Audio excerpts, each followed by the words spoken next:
Well, good morning. Here we are in the fourth episode of our series of Meet the Artist through the Ballater Gallery, and I'm delighted, as I've mentioned before, at the feedback that you're all saying to us, and actually I've even met people in the gallery who've rather bizarrely but rather flagrantly said to me, David, we waken up in the morning and watch the videos of Meeting the Artist, and we just love all the stories and idiosyncrasies of the actual artist. So I'm here today in the heart of Edinburgh to meet none other than one of our most successful artists, Linda Park. Hello.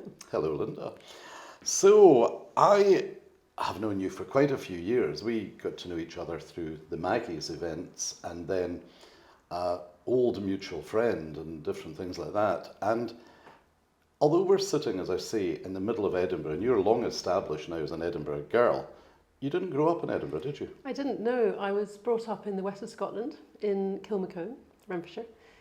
Spent most of my childhood there, and then moved up to Aberdeen to study architecture.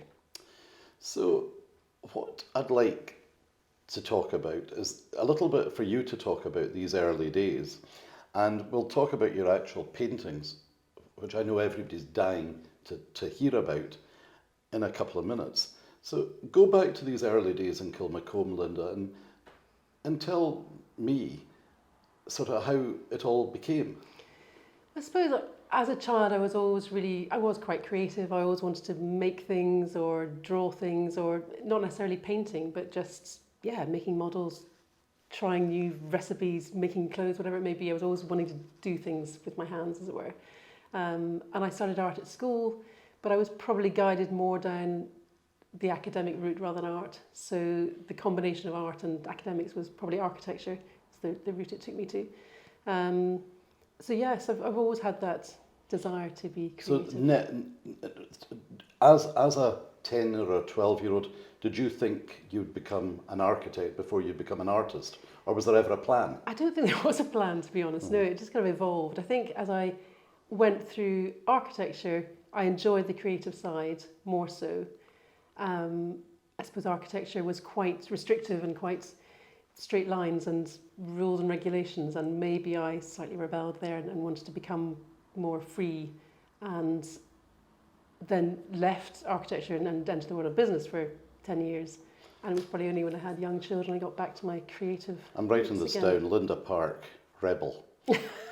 Hardly. So everybody knows, well, lots of people know I'm an Aberdeener. So you went to study architecture at Aberdeen. Yes. Did you enjoy that? I did. It was great fun.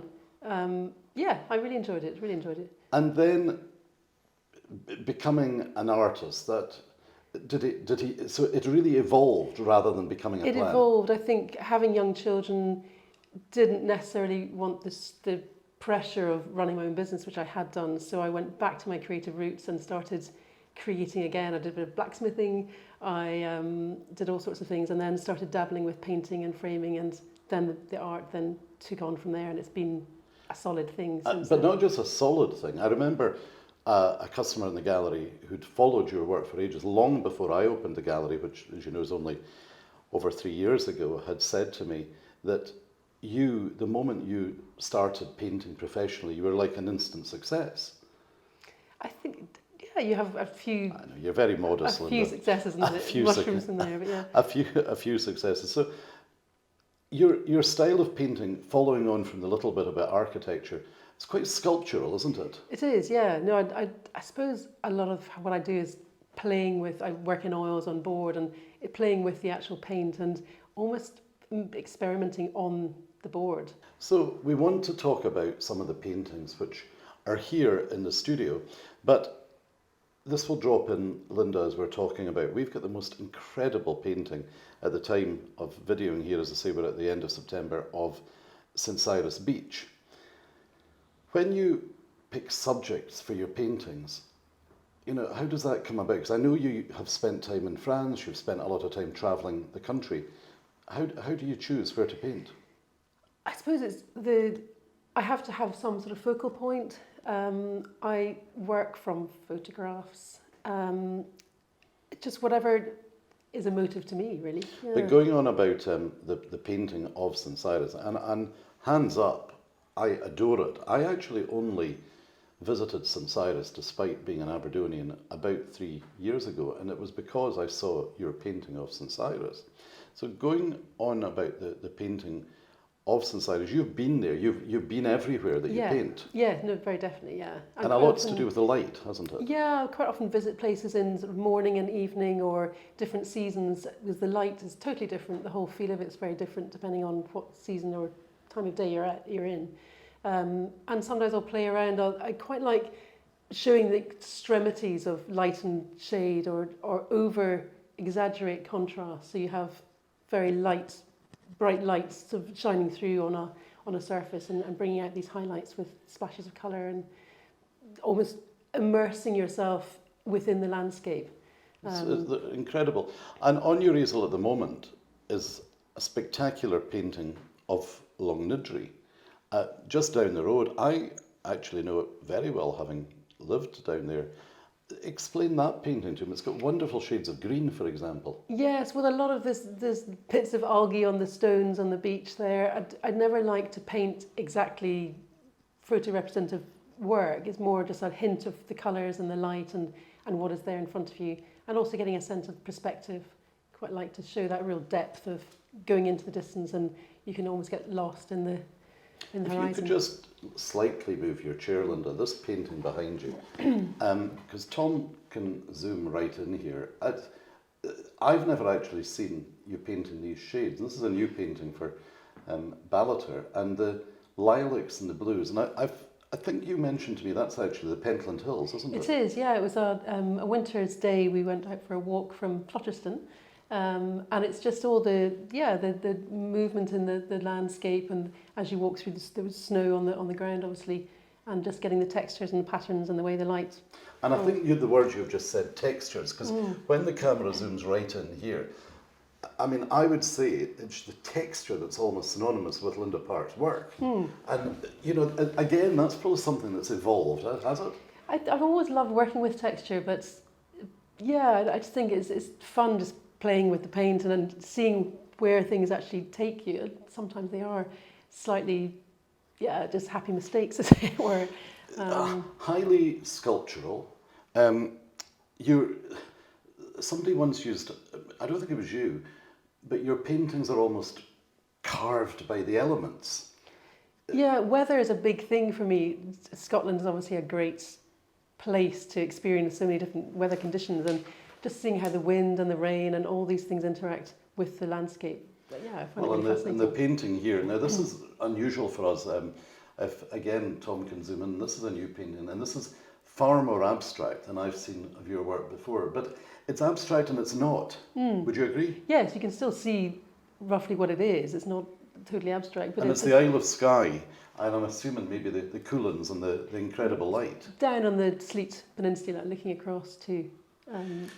Do you know, it's fascinating here, you know, just to meet you and talk, because you're busy with families and painting and tennis and everything in your life, and you know, I sometimes don't get time to sit and really take them in. But what I do notice in the gallery, Linda, is when people come in, and generally speaking, we have a mixed show, and I do see people come off the hills of Lochnagar.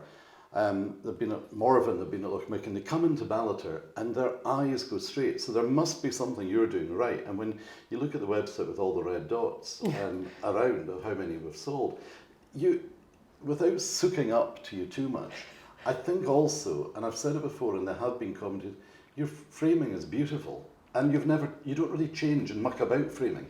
I've probably experimented over the years, but latterly, we've sort of stuck to what works. I think it's a decent frame. It's quite contemporary. It suits most people's tastes. So it works quite well. Well, I suppose as I round up these, what we've been saying to people is we're actually working, funnily enough, in a landscape catalogue, and you're really known for landscapes and abstract.